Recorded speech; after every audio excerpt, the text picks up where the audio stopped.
Hello प्यारे बच्चों, कैसे हैं आप सभी। आई होप आप सभी बहुत ही अच्छे होंगे। बच्चों, इस वीडियो में हम डिस्कस करने वाले हैं मिशन बुनियाद मैथ्स की वर्कशीट, जो कि है डे 55 एंड 56 के लिए। तो चलिए शुरू करते हैं इस वर्कशीट को। सबसे पहला प्रश्न, नीचे दिए गए प्रश्नों के उत्तर खाली स्थानों में भरें। तो यहाँ पे जो खाली जगह दे रखी है वहीं पे हमें इन सभी प्रश्नों के उत्तर लिखने हैं। पहला प्रश्न क्या है, 4 और 2 से बनने वाली संख्या। तो 4 और 2, इन दोनों से कौन कौन सी संख्याएं बन सकती हैं। एक तो बनेगा 2 और 4 24 यानी 24, और दूसरा बनेगा 4 2 42 यानी 42। ठीक है। दूसरा है 6 और 7 से बनने वाली संख्याओं में 7 का स्थानीय मान। तो देखो, अगर 6 और 7 से हम संख्याएं बनाते हैं तो पहली संख्या बनेगी 67। क्या बनेगी?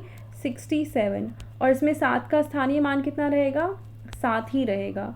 और दूसरी संख्या जो बनेगी वो है 76, और इसमें 7 का स्थानीय मान क्या है? 7 गुणा 10 हो जाएगा, क्योंकि अभी ये दहाई की जगह पे है। ठीक है, तो इसका मतलब हो जाएगा 70। तो दो स्थानीय मान होंगे, 67 में स्थानीय मान होगा 7 और 76 में स्थानीय मान कितना हो जाएगा? 70। ठीक है, समझ में आ गया। चलो नेक्स्ट वाला क्वेश्चन देखते हैं। नेक्स्ट क्वेश्चन है कि 9 और 4 से बनने वाली संख्या। बहुत आसान है। क्या करेंगे हम? पहले हम लिखेंगे 4 और फिर लिखेंगे 9। संख्या क्या बन जाएगी? 49।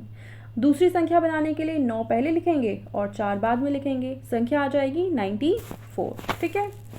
नेक्स्ट क्वेश्चन, 7 और 6 से बनने वाली संख्याओं में 6 का स्थानीय मान। तो देखो, पहली संख्या बनेगी 6 7 67, और इसमें 6 का स्थानीय मान, क्योंकि 6 दहाई की जगह पे है तो इसीलिए 6 को हम 10 से गुणा करेंगे, तो उसका स्थानीय मान आ जाएगा 6060। ठीक है।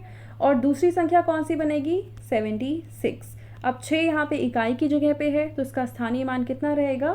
6 ही रहेगा। ठीक है।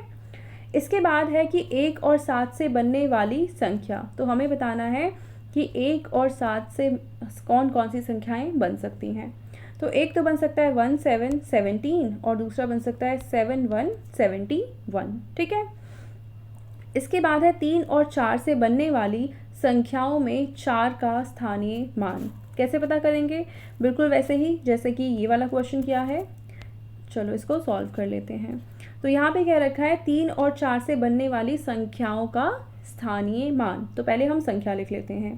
पहली संख्या है 3 4 34, और दूसरी है 4 3 43। अगर हम इसमें देखें 34 में, और हमें स्थानीय मान किसका पता करना है? 4 का। तो 4 है इकाई पे, तो 4 का स्थानीय मान 4 ही रहेगा। अगर हम 43 की बात करें तो 4 है दहाई के स्थान पे, और दहाई के लिए हमें 10 से गुणा करना पड़ता है। तो 4 गुणा में 10 आ जाएगा 40, 40। ठीक है। उसके बाद है 2 और 3 से बनने वाली संख्या। बहुत आसान है। 2 और 3 से कौन कौन सी संख्या बनेगी? पहली है 2 3 23, दूसरा है 3 2 32। ठीक है। इसके बाद लास्ट क्वेश्चन है 5 और 2 से बनने वाली संख्याओं में 5 का स्थानीय मान। तो अभी तक हमने जैसे किया है बिल्कुल वैसे करेंगे। 5 और 2 से कौन कौन सी संख्या बनेगी? पहला तो बनेगा 5 2 5 2 52, और दूसरा है 2 5 25। स्थानीय मान किसका बताना है? 5 का। तो देखो 25 में 5 इकाई के जगह पे है तो उसका स्थानीय मान 5 ही रहेगा। दूसरी संख्या है 52, इसमें 5 दहाई की जगह पे है, इसीलिए 10 से गुणा करेंगे तो 5 इंटू में 10 आ जाएगा 50। तो 52 में 5 का स्थानीय मान कितना है? 50 है। ठीक है। अब आते हैं दूसरे प्रश्न पे। सेम हमें यहाँ पे भी यही करना है, स्थानीय मान पता करना है। 47 में 7 का स्थानीय मान कितना हो जाएगा? 7। 62 में 6 का स्थानीय मान, अब देखो 6 है दहाई पे, इसीलिए इसको 10 से गुणा करना पड़ेगा, आंसर आ जाएगा 60 89 में 8 का स्थानीय मान, 8 है दहाई की जगह पे, इसीलिए इसको 10 से गुणा करेंगे, आंसर आ जाएगा 80। ठीक है। 76 में 6 का स्थानीय मान, और 6 है इकाई के जगह पे, इसीलिए इसको कुछ चेंज नहीं करेंगे, 6 का 6 ही रहेगा। ठीक है। तो ये प्रश्न हल हो गए। इसके बाद आते हैं हम तीसरे प्रश्न पे। इसमें कह रखा है कि चिन्हों को समझिए और हल करिए। तो देखो, ये हैं गुणा के सवाल और ये हैं भाग के सवाल। तो पहले हम कर लेते हैं गुणा के सवाल। 29 इंटू में 3 कैसे करेंगे? 29 को ऊपर लिखेंगे, 3 को नीचे लिखेंगे, गुणा करेंगे। तो गुणा करने के लिए हम क्या करते हैं, पहले 9 का पहाड़ा 3 बार पढ़ेंगे या फिर 3 का पहाड़ा 9 बार पढ़ेंगे। तो 3 इंटू में 9 होता है 27, तो 7 नीचे आ जाएगा और 2 ऊपर आ जाएगा। अब 3 को 2 से गुणा करेंगे तो आ जाएगा 6 और इसमें 2 को जोड़ देंगे तो आ जाएगा 8। तो पहले क्वेश्चन का आंसर कितना हो गया? 87। तो हम यहाँ पे लिखेंगे, फर्स्ट वाले कॉलम में लिखेंगे 8 7 87। नेक्स्ट है 18 इंटू में 5। सेम ऐसे जैसे हमने पिछला क्वेश्चन गुणा किया, यहाँ पे भी आप गुणा करेंगे और आंसर आ जाएगा 9090। ठीक है। अब देखो नीचे के जो दो प्रश्न हैं ये हैं भाग के सवाल। तो भाग के सवाल में हम क्या करेंगे, इस नंबर को बाहर लिखेंगे और इस नंबर को अंदर लिखेंगे और भाग करना शुरू कर देंगे। तो चलिए करते हैं। 8 को बाहर लिखेंगे, 96 को अंदर लिखेंगे।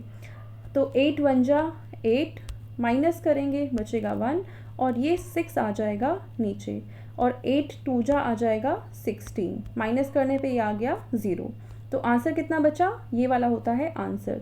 तो आंसर आ गया यहाँ पे 1 2 12 यानी कि 12। तो इस वाले कॉलम में आंसर आ जाएगा 1 2 12। अब यहाँ पे अगर आप सॉल्व करेंगे तो बिल्कुल सेम वैसे ही करेंगे जैसे हमने पिछला क्वेश्चन किया है।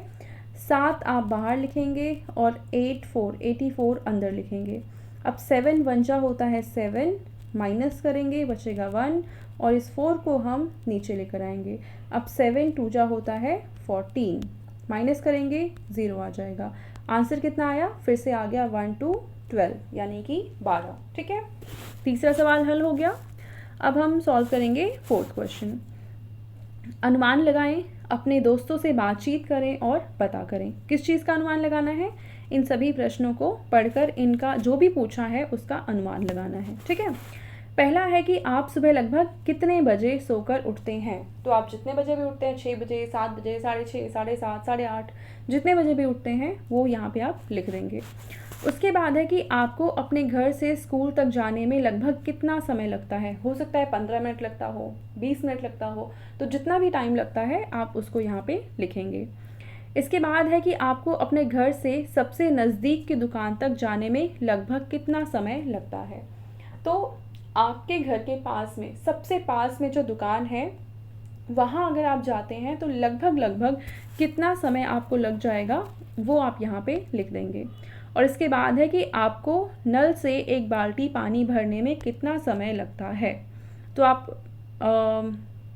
1 बाल्टी पानी अपने नल से भरेंगे और लगभग जितना टाइम लग रहा है 2 मिनट 3 मिनट 4 मिनट जितना टाइम लगेगा उसको आप यहाँ पे लिख देंगे। ठीक है, ये सब में अनुमान लगाना था। आसान प्रश्न है।